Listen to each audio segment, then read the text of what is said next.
Hello everyone, welcome back to my channel. कैसे हैं आप सब? आई होप सब अच्छे होंगे, स्वस्थ होंगे। तो हमने चैप्टर शुरू कर रखा था फ्रिक्शन। आज उसके बचे हुए पार्ट को हम कंप्लीट करेंगे। तो चलिए कंटिन्यू करते हैं इसे। Wheels reduce friction. जो व्हील्स होते हैं, है ना, पहिए जो होते हैं गाड़ी के, वो क्या करते हैं? फ्रिक्शन को कम करते हैं, घर्षण को कम करते हैं। तो चलिए देखते हैं इसे डिटेल में। You must have seen attaches and other pieces of luggage fitted with rollers। ठीक, तो आपने देख रखा है कि जो लगेज होता है, जो सामान होता है ना, वो किससे फिटेड होता है? रोलर से फिटेड होता है। ठीक है, लगेज के जो हिस्से होते हैं वो किसके साथ जुड़े हुए होते हैं? रोलर्स के साथ में जुड़े हुए होते हैं। तो even a child can pull such pieces of luggage, why is it so? तो एक बच्चा भी क्या कर सकता है?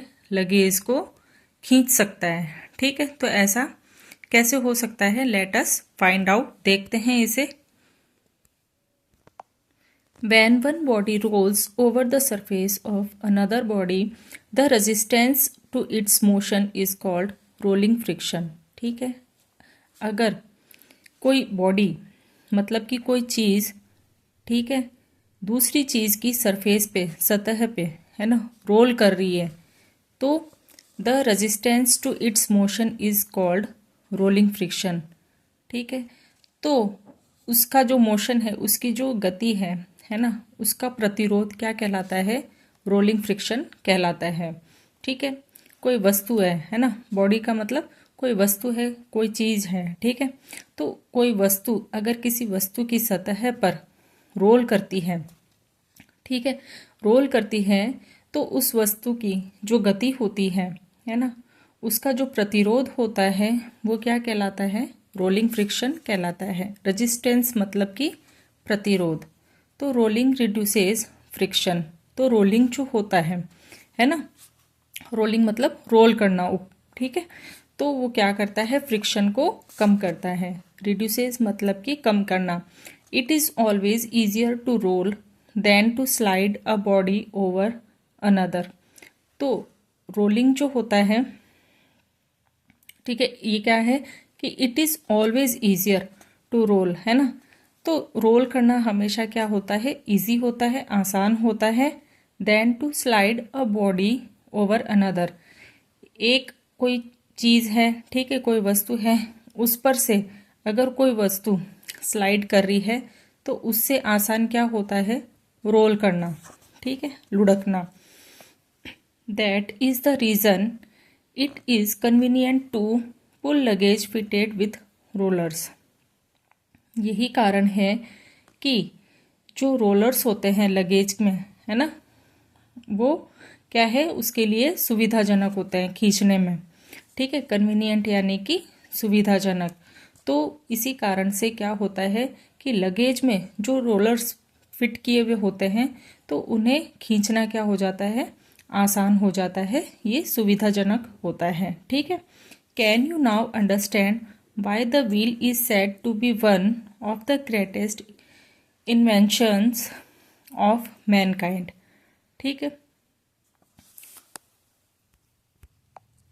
तो इससे आप समझ गए होंगे कि जो व्हील्स होते हैं, पहिए होते हैं, लगेज के अंदर लगाए जाते हैं, है ना, वो क्या है कि मैनकाइंड के लिए किस तरह से हेल्पफुल होते हैं। ठीक, since the rolling friction is smaller than the sliding friction. ठीक है, रोलिंग फ्रिक्शन, इससे ये पता चलता है कि जो रोलिंग फ्रिक्शन होता है वो स्लाइडिंग फ्रिक्शन से क्या होता है? कम होता है ना। Rolling friction is smaller than the sliding friction. Sliding friction से कम होता है रोलिंग फ्रिक्शन। तो sliding is replaced in most machines bye rolling by the use of ball bearings. ठीक है, तो जो स्लाइडिंग होती है ना, मशीन्स के अंदर, उसको किससे रिप्लेस किया जाता है? रोलिंग के ज़रिए उसे रिप्लेस किया जाता है। और इसके लिए क्या यूज़ में लिया जाता है? बॉल बियरिंग्स यूज़ में लिए जाते हैं। बॉल बियरिंग्स होते हैं जिससे क्या होता है? मशीन में रोलिंग का काम होता है ना। तो ये लगाए जाते हैं स्लाइडिंग को रिप्लेस करने के लिए, ठीक है, मतलब हटाने के लिए।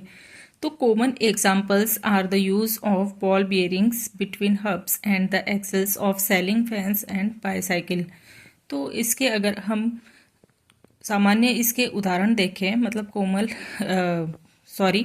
कॉमन इसके एग्जाम्पल्स को हम देखेंगे तो क्या होता है कि जो बॉल बियरिंग्स होते हैं ये क्या होते हैं, बीच में होते हैं, ठीक है ना, हब्स के बीच में होते हैं, मतलब कि केंद्र में होते हैं। और जो सेलिंग फैंस होते हैं, बाईसाइकिल्स होते हैं, उनके एक्सेल्स में बॉल बियरिंग होती है, ठीक है। एक्सेल्स क्या होता है, एक पार्ट होता है, ठीक है, सेलिंग फैंस का, बाईसाइकिल का कुछ छड़ जैसा, कुछ रोड जैसा कोई पार्ट होता है, ठीक। तो अब आगे देखेंगे। आगे है fluid friction. You know that air is very light and thin. आपने देखा है कि जो हवा होती है वो कैसी होती है, बहुत ही हल्की और थिन होती है, पतली होती है, ठीक है। Yet it exerts frictional force on objects moving through it, ठीक है। वो क्या मतलब कि किसी ऑब्जेक्ट पर, है ना, मूविंग थ्रू इट, है ना,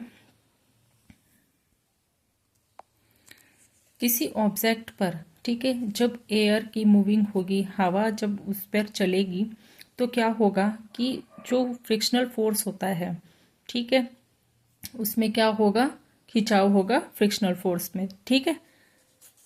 similarly water and other liquids exert force of friction when objects move through them. तो सेम इसी की तरह है, पानी और या फिर जो दूसरे लिक्विड्स होते हैं, ठीक है, दूसरे जो द्रव होते हैं वो क्या करते हैं, फोर्स ऑफ फ्रिक्शन को एक्सर्ट करते हैं। एक्सर्ट यानी कि खींचना, खिंचाव, ठीक है। When objects move through them, ठीक है, जब उनके ऊपर से कोई ऑब्जेक्ट मूव करता है, पानी है या कोई दूसरा कोई लिक्विड है, उस पर से कोई ऑब्जेक्ट, कोई वस्तु उस पर से अगर मूव करेगी तो क्या होगा, जो फोर्स ऑफ फ्रिक्शन है उसमें क्या होगा, खिंचाव होगा, ठीक है। In science the common name of gases and liquids is fluid. तो साइंस में इनके कॉमन नेम क्या है, गैसेस और लिक्विड्स को क्या कहते हैं, फ्लूइड्स, ठीक है। गैसेस के नेम और लिक्विड्स के नेम क्या होते हैं, फ्लूइड्स होते हैं। अब आगे देखेंगे। So we can say that fluids exert force of friction on objects in motion through them. तो हम कह सकते हैं जो फ्लूइड्स होते हैं ये क्या करते हैं, फोर्स किसी ऑब्जेक्ट के, है ना, जब कोई ऑब्जेक्ट मोशन कर रहा होता है तो उस पर फोर्स ऑफ फ्रिक्शन जो होता है, ठीक है, जो घर्षण जो होता है, घर्षण बल जो होता है ना, वो मतलब जो फ्लूइड्स होते हैं उस पर क्या करते हैं, खिंचाव, ठीक है, एक्सर्ट करते हैं, खींचने का काम करते हैं। तो क्या मतलब हुआ इसका कि जो ऑब्जेक्ट होते हैं उनकी जब गति होती है तो उन पर जो फोर्स ऑफ फ्रिक्शन होता है ना, उस पर क्या करते हैं, ये जो फ्लूइड्स होते हैं वो एक्सर्ट करने का काम करते हैं। और एक और बात कि ये जो बुक है ये मेरी नहीं है, ये मैंने किसी बच्चे से ली है। तो इस बुक में कहीं भी टॉपिक के अलावा जो पढ़ाई का जो मटेरियल है उसके अलावा अगर कहीं भी कुछ भी लिखा हुआ हो तो आप उस पर ध्यान मत दीजिएगा, ठीक है। तो चलिए अब आगे देखते हैं। The frictional force exerted by fluids is also called drag, ठीक है। तो जो फ्रिक्शनल फोर्स होता है वो एक्सर्टेड होता है फ्लूइड्स के द्वारा, तो क्या कहलाता है, ड्रैग कहलाता है, ठीक है। The frictional force on an object in a fluid depends on its speed with respect to the fluid. तो फ्रिक्शनल फोर्स है कोई ऑब्जेक्ट पर, है ना, तो क्या करता है कि जो फ्लूइड्स है उस पर डिपेंड करता है, उसकी जो स्पीड होती है ना, with respect to the fluid, है ना, फ्लूइड के। तो कोई ऑब्जेक्ट पर फ्रिक्शनल फोर्स लग रहा है तो उसमें जो फ्लूइड है वो डिपेंड करता है उसकी स्पीड पर, ठीक है। The frictional force also depends on the shape of the object and the nature of the fluid, ठीक है। तो जो फ्रिक्शनल फोर्स है ये किस पर डिपेंड करता है, ऑब्जेक्ट की शेप पर, और जो फ्लूइड का नेचर है इस पर डिपेंड करता है, निर्भर करता है। It is obvious that when objects move through fluids, they have to overcome friction acting on them, ठीक है। तो क्या है कि जो ऑब्जेक्ट है वो क्या कर रहा है, फ्लूइड के ऊपर मूव कर रहा है, और they have to overcome friction acting an on them, और उस पर क्या हो रहा है, फ्रिक्शन काम कर रहा है, घर्षण लग रहा है उस पर। कोई ऑब्जेक्ट किसी फ्लूइड पर मूव कर रहा है तो उस पर क्या हो रहा है, जो घर्षण है वो काम कर रहा है, घर्षण की क्रिया हो रही है। तो इस प्रोसेस में क्या होता है, in this process they loss energy, ठीक है। तो क्या होता है, इस प्रोसेस में वो अपनी एनर्जी को खो देते हैं। Efforts are therefore made to minimise friction, ठीक है। इस तरह के जो एफर्ट्स होते हैं, है ना, ये क्या करते हैं, फ्रिक्शन को कम करने के लिए बनाए जाते हैं।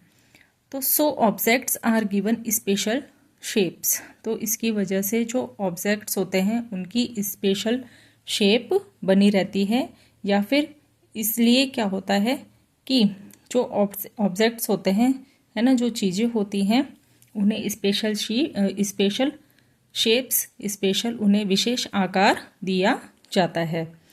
Where do you think scientist get hints for these special shapes, ठीक है। ये कोई मतलब ये एक क्वेश्चन किया गया है, तो देखते हैं। फ्रॉम नेचर ऑफ कोर्स, तो इस क्वेश्चन का आंसर है कि नेचर से, ठीक है। जो साइंटिस्ट होते हैं, कहने का मतलब है इस क्वेश्चन का कि जो साइंटिस्ट होते हैं उन्हें स्पेशल शेप की हिंट कहाँ से मिलती है, उन्हें नेचर से मिलती है। Birds and fishes have to move about in fluids all the time, तो बर्ड्स जो होती हैं, फिशेज जो होती हैं, ये हमेशा फ्लूइड्स में मूव कर रही होती हैं, तैरती हैं, मूव करती हैं, ठीक है। मछलियाँ तो पानी में तैरती हैं, बर्ड्स क्या करती हैं, मूव करती हैं, गति करती हैं। तो तैरना भी क्या है, गति है ना। तो फिशेस की और बर्ड्स की क्या होती है, फ्लूइड्स में मूवमेंट होती, मूव करते हैं, ठीक है, गति होती है। तो their bodies must have evolve to shapes which would make them loss less energy in overcoming friction. तो क्या होता है कि उनकी बॉडी जो होती है वो उस हिसाब से विकसित होती है, ठीक है, जिससे वो क्या कर सके कि loss less energy in overcoming friction. जो उन पर घर्षण जब उन पर लग रहा होता है तो क्या करते हैं, उसे मतलब कि उसकी जो एनर्जी होती है घर्षण की, उसे कम ये कर लेते हैं, ठीक है। घर्षण जो लग रहा होता है उसकी ऊर्जा को, उसकी एनर्जी को ये क्या करते हैं, कम कर देते हैं, ठीक है।